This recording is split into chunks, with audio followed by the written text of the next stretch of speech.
Alloh sizga Qur'on o'qish nasib qilgani qanday katta ne'mat ekanini bilasizmi?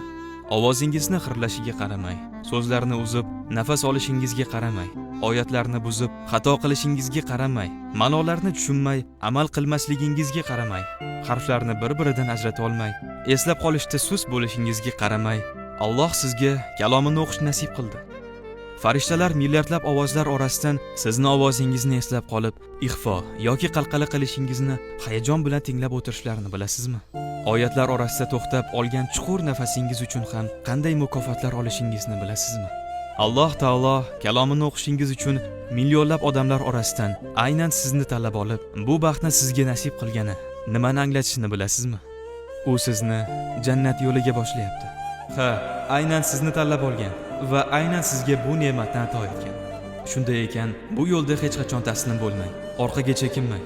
Bilingki, bunday baxt hammaga ham nasib etmagan. Siz tanlanganlar ichida tanlanganisiz.